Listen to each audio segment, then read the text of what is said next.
बिस्मिल्लाहिर्रहमानिर्रहीम। पीटीआई और इमरान खान के लॉन्ग मार्च को लेकर आज दो बड़ी अदालतों के अंदर दो बड़ी समातें हुई हैं। एक समात इस्लामाबाद हाई कोर्ट के अंदर हुई, जिसमें ताजरों की जानिब से ये मौक़िफ़ अपनाया गया था कि पीटीआई के लॉन्ग मार्च की वजह से हमारे जो कारोबार हैं वो बंद हो चुके हैं, आने जाने में मुश्किलात का हमें सामना है। और इस्लामाबाद के अंदर कब से जो तालीमी इदारे हैं उनको भी बंद किया गया है। इसके ऊपर आज इस्लामाबाद हाई कोर्ट के अंदर जो समाअत हुई, इसका मुकम्मल अहवाल आप तक पहुंचाऊंगा।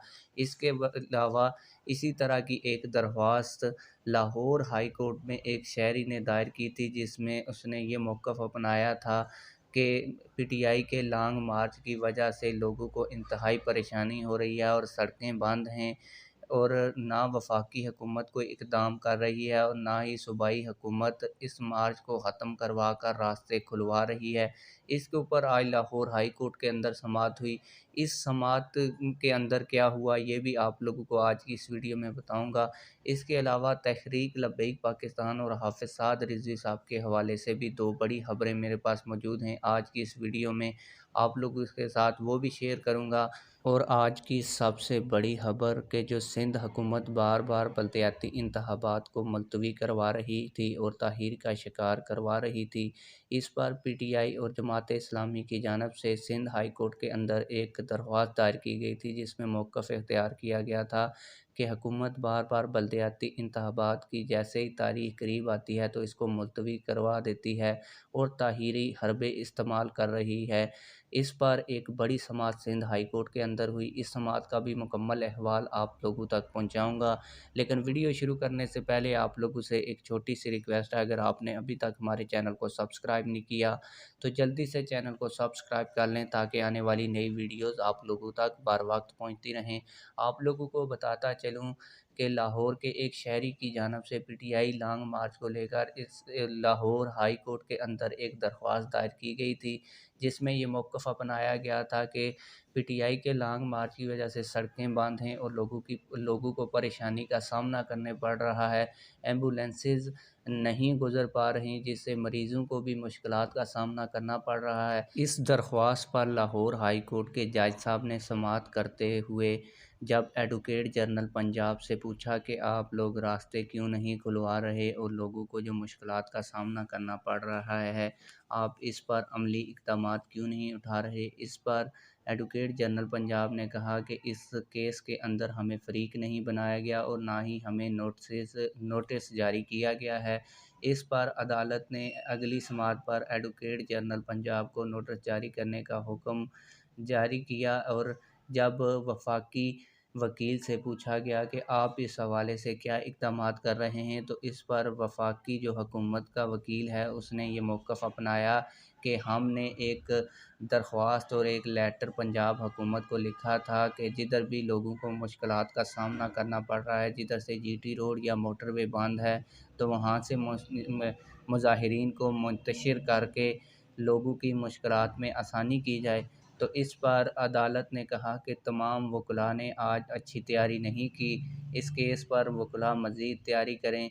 और एडवोकेट जनरल पंजाब को नोटिस जारी करने के बाद इस समाअत को एक हफ़्ते तक के लिए मुलतवी कर दिया गया और आइंदा पीर पर अब की इस केस में समाअत होगी। इसी तरह की एक दरख्वास्त ताजरों की जानिब से इस्लामाबाद हाई कोर्ट के अंदर दायर की गई थी। इस्लामाबाद के चीफ जस्टिस आमर फ़ारूक चीमा साहब ने इसकी समाअत की, और इसमें जब उन्होंने पूछा कि क्या वाकई इस्लामाबाद के अंदर कंटेनर वगैरह लगाकर सड़कों को और रोडों को बंद किया गया, इस पर वफाकी वकील ने कहा कि जी हाँ, पीटीआई के लॉन्ग मार्च को देखते हुए कंटेनर वगैरह लगाए गए हैं।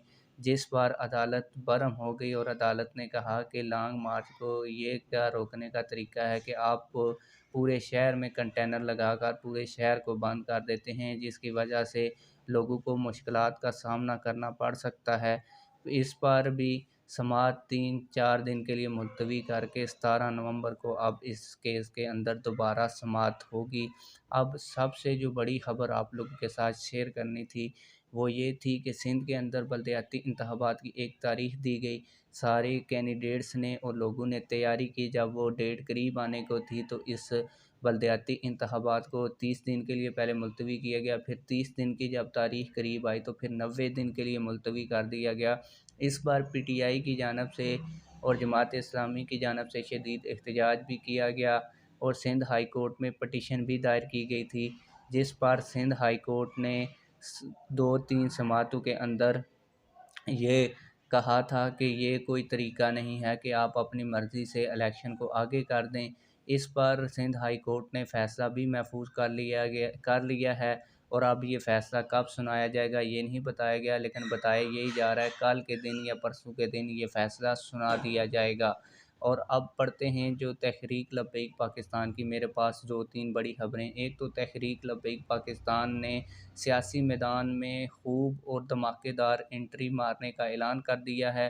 तहरीक लब्बैक पाकिस्तान की जानिब से जो रावलपिंडी डिवीज़न के 14 अज़ला हैं, इनके लिए सूबाई उम्मीदवारों की दरख्वास्तें जमा करने का ऐलान कर दिया गया है और इनके इंटरव्यूज़ भी लिए जाएंगे। इसके अलावा तहरीक लब्बैक पाकिस्तान के इन 14 अज़ला के अंदर जितने भी कायदीन और रहनुमा हैं, उनको एक टास्क दे दिया है वर्कर कन्वेंशन करवाने का, और वर्कर कन्वेंशन के बाद इन्हीं ज़िला के अंदर एक बड़ा जलसा भी होगा।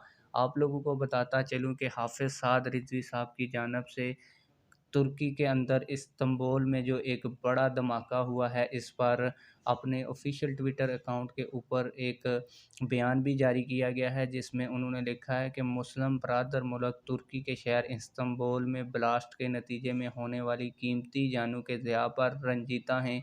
अल्लाह करीम जाँ बहक अफराद की बख्शिश फ़रमाए, ज़ख्मियों को सेहतियाब फ़रमाए और आलम इस्लाम के खिलाफ बर्पा फितनों की सरकूबी फ़रमाए।